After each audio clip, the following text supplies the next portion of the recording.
Hello, I'm senior reporter Pam Zubek, and this is a special edition of the 6035. They were as young as 6 and in their 90s and all ages in between. They were teachers, military members, brothers, moms, and grandparents. They left behind people who loved them, and all of their deaths were preventable. If all had died at once, surely there would have been an outpouring in the community and calls for taking steps to prevent such senseless losses. But the people whose lives were snuffed out in 2022 died at different times, all different times, early morning, evening, on different days of the week and different months of the year. As of December 31, 56 people had lost their lives in traffic crashes in Colorado Springs, the most since 2020, when 51 people died in traffic. Some were driving vehicles, others just riding as passengers. Some were on motorcycles, some on foot. In most cases, excessive speed, alcohol or drugs, or distracted driving played a role. Or as El Paso County Coroner Leon Kelly, who conducts autopsies on all crash victims, notes, more than 2/3 of those deaths could be attributed to humans doing dumb and careless things. I was able to sit down with Lieutenant Steve Noblet, who oversees patrol support in the Special Enforcement Division of the Colorado Springs Police Department, to talk about the story further. Before we do, I need to mention that in our interview, Lieutenant Noblet mentioned 57 fatalities last year in Colorado Springs. However, the final total was actually 56 fatalities. That 57 number included a person who died of a heart attack that then caused a one-vehicle crash. Steve, you're going to help us understand these traffic fatality numbers today, but can we start by you giving us your background so that we know the work that you do in this unit? Sure. Yeah. So I'm a lieutenant with the Colorado Springs Police Department. I've been with the department over 25 years. I have a traffic background. I was a motorcycle cop 2001 to 2005. And right now I oversee our motorcycle unit. I'm the lieutenant over the section. I also oversee our fatal crash team. So we kind of have we have the enforcement side, and then we have the investigative side when we have serious crashes that include traffic fatalities. And so really what we try to do is look at the causes of the traffic fatalities and then figure out on the enforcement side what we can do to, try to change driving behaviors to, reduce these traffic fatalities. Well, that sounds like a big job. So, It is. But this past year, 2022, Colorado Springs set a record for traffic fatalities. Can you tell us how many lives were lost and how that compares to past years? Yeah, so we had 57 in 2022 is where we ended up. And our record year up to that point was in 2020, believe it or not, the year of COVID when we had its biggest impact. And so we had 51 traffic fatalities that year. We had 50 traffic fatalities in 2021. So it's really kind of, inexplicable. We've looked at all the different kinds of causes, whether it's speeding or, reckless driving. Is it street racing? Is it distracted driving? All of those kinds of things. And is there like one thing that if you ask me right now, okay, if we stop doing this one thing, what would it be? And, and the answer is it's so many different variables that are leading to these traffic fatalities. We can't point to any one thing. We can say that, yeah, absolutely, speed is a contributing factor in these crashes. And we have a number of them where we can say that speed was a contributing factor. So overall, I'd say that that would probably be, if I could get people to, slow down. I will say that, what we're seeing when we say speed is a contributing factor, it's usually quite excessive. And I wouldn't speculate that the average person is out there driving in excess of 20, 30 miles an hour over the speed limit. But that's certainly happening, and in some cases contributing to traffic fatalities. What's the highest speed that you've clocked in the city? Oh, gosh. We have 117 in a neighborhood that we clocked this year. And then we easily on the interstate are over that in 120. I think we had 124. I'm pretty sure. I have my motorcycle officers will send me, those when we catch them because they're just so extreme. It's even on the interstate. That's just really a speed that can contribute to someone's not being able to respond to someone shifting lanes quickly or a tire flying off of a car or debris or whatever. There's just a number of things. And so that's just too excessive. It's too fast. I looked at all of these in some degree of detail and was surprised to find out that most, but not all, are the person who dies is the one who was at fault, if you will. But not all. And so, the big thing for years is drive defensively. But some people who lost their lives were not doing anything wrong, and they might have been driving defensively, but there's just nothing they could do, So what do you tell people, to avoid being another statistic? Well, the best piece of advice I've ever heard and I've ever given is to drive like you're invisible. So if you imagine driving around this city and just thinking nobody can see you, and so you've got 360-degree awareness that way. You're constantly paying attention to what's coming at you, who's to your left, who's to your right, who's behind you. And even doing that, in some of these cases, there's just I don't know if there's anything a person could have done. I mean, we had a case on Powers. I think you and I talked about that, where a car went, there was a collision on the northbound side, and the car hit another car, which forced that car into the median, and then they went into the southbound lanes and hit a car that was driving southbound and killed that driver.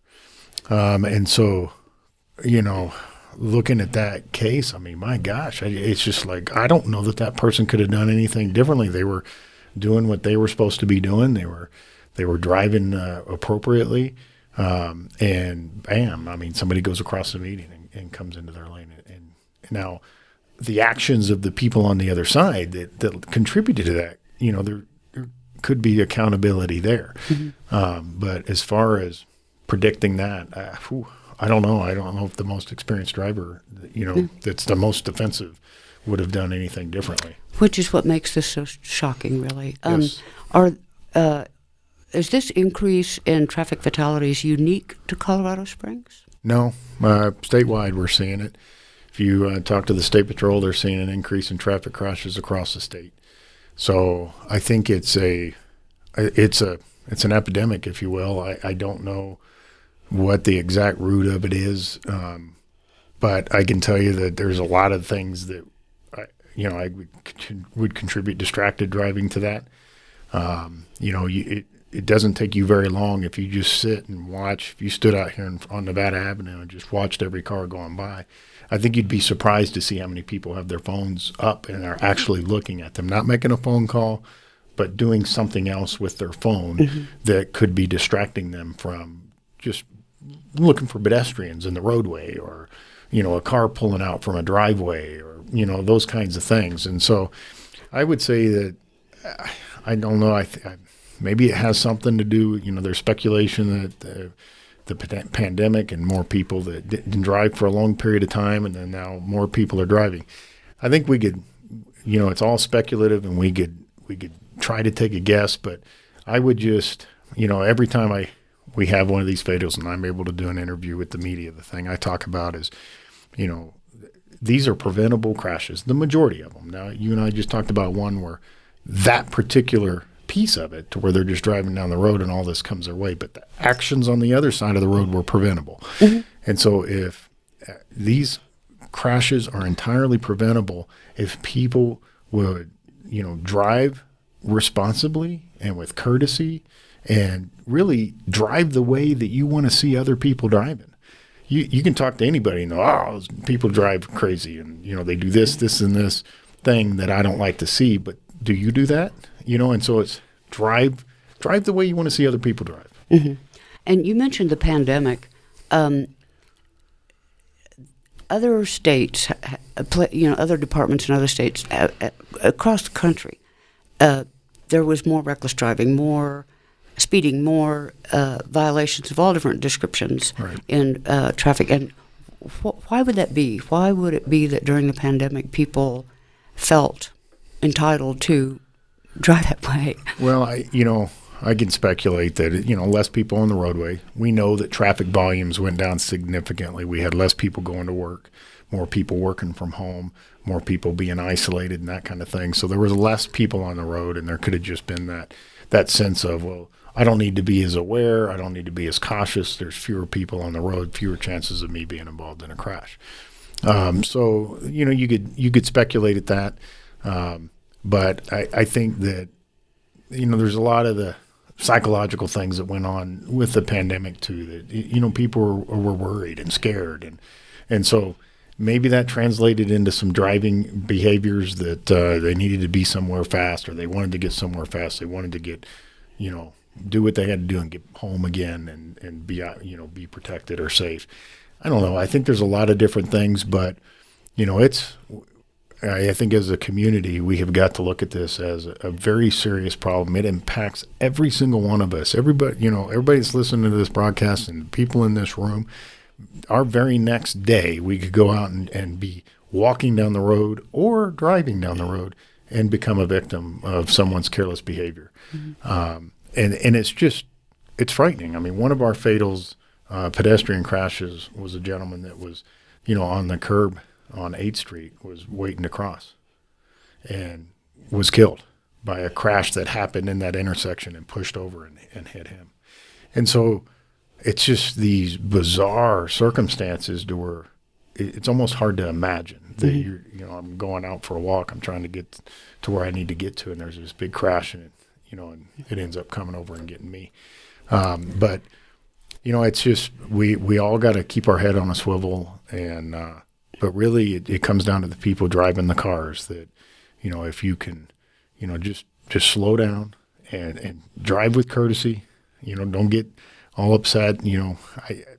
People get angry and they want to try to get back at the car that cut them off or whatever the case is. But just let it go. Mm-hmm. Just let it go. And of course the cell phone. Yeah. I think there's some kind of a law in the books, you tell me, about texting while driving, but right. Tell us why that's a hard statute to enforce. Well, I mean, how do I know if you're texting or if you're picking up your phone to make a phone call or if you're looking at your GPS because you're trying to get to a certain location? It's really difficult to know what that driver was doing. And so it's I believe that is a secondary violation to begin with. So, you'd have to be stopping them for something else. But to figure out whether or not they were actually in, texting it's a dubious task. Mm-hmm. And so there's lots of other things that distract us about our phones that doesn't involve texting. So speaking of enforcement, mm-hmm. Why don't you tell our listeners, viewers, whatever, how the police department enforces the traffic laws? It's with a motor unit, you say. And so tell us about your motor unit and how they operate and how they're staffed and that sort of thing. Sure. And all police officers can enforce the traffic laws. The reality of it is our patrol officers are going from call to call and generally don't have the time to do traffic enforcement. They do some. And when they have that time, they do enforcement. But predominantly, you're going to see the enforcement arm of the police department is going to be with our motorcycle officers. And so right now, we're allotted 20 slots, so 20 officers to work in the motor unit. We currently are down 8 of those spots. Well, there you go. Yeah. And so, and people may be like, oh my gosh, how's that possible? Well, you got to look at our staffing in general in terms of we're trying to hire police officers to respond to your 911 calls. And that's really the backbone of what police service is that when you call for police help, that you get someone to respond to your call for help. And so units like the motorcycle unit that have an ancillary purpose of doing traffic enforcement sometimes take the hit because we need those officers in patrol to respond to those calls for service. And that's what's happened over the years is that because we've had a harder time filling our regular positions on the police department, that when we run lower, some other parts of the department, the specialized units, they have to carry some vacancies. And so that's where, what we're seeing happen with our traffic enforcement unit. To elaborate a little bit on the enforcement, my understanding is that the Springs Police Department, as well as other local departments, cooperate with other agencies for certain directed enforcement efforts and that sort of thing. So could you tell us about how that works and how often it's done and how effective has it been and that sort of thing? So, yeah, we'll work with State Patrol and, and like, for example, on Thanksgiving Eve, the eve of Thanksgiving, we had a larger presence of officers focused on DUI enforcement and aggressive driving behaviors. And so we partnered with State Patrol, so we had extra state troopers in our El Paso County, also worked with Monument and Fountain and the El Paso County Sheriff's Office. And what we essentially did was we just all focused on traffic enforcement with the resources that we could. And we just went out and we contacted people. And so we did that on December 31st as well, a few days ago, as best we could. It was a Saturday enforcement. And so we'll do that. We'll try to do that in front of those bigger travel days so that we can, have more officers out there to try to help people get where they're going safely.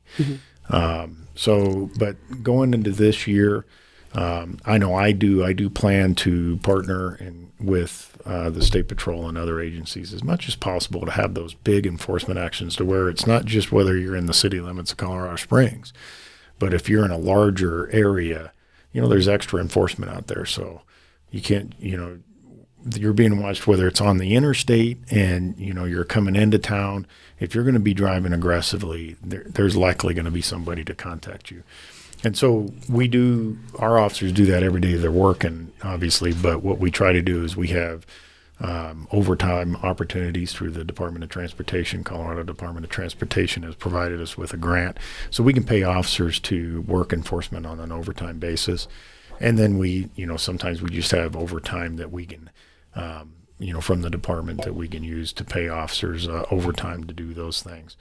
So this is above and beyond what we do on a daily basis.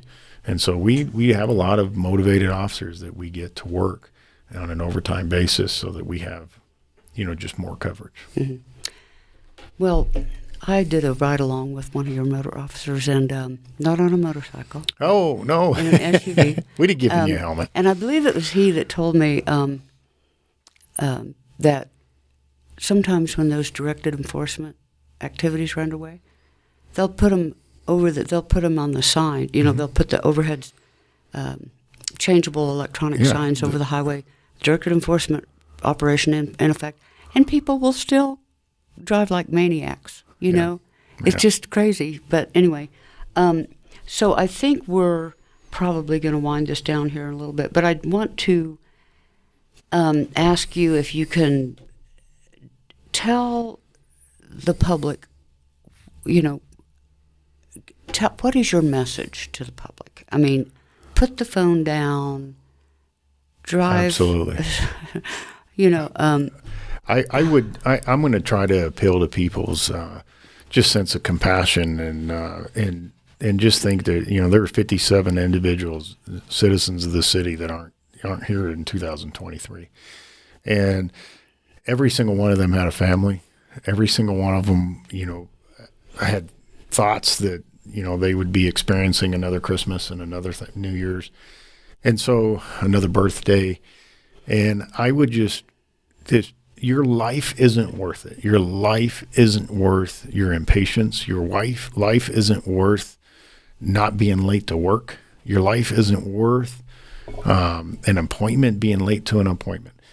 Slow down and really just relax. We live, we're fortunate to live in a beautiful area with a beautiful scenery.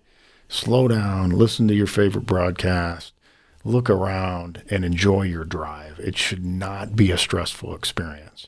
And if more of us took on that attitude of, oh, look, I'm 1 or 2 miles an hour under the speed limit, I'm not worried about that. And that means the cars behind them need to back off and don't get all worked up that, oh my gosh, this person isn't pushing the speed limit or going over the speed limit. And so I would just ask everybody to relax and drive with courtesy, and just know that these deaths that we're seeing on the roadways, and if you saw what I see when I go out and I see these people that are dead on our roadways, it really stays with you and it impacts you. And so I would just ask you to think about that. And you may not care about yourself, but you probably care about, there's someone out there that you care about, and they're out amongst us as well, driving around. So slow down. And if we all did that, I think we could prevent a lot of these deaths. Hopefully. Yes. Okay. Thanks for being here. Oh, you're very welcome. It's my pleasure. The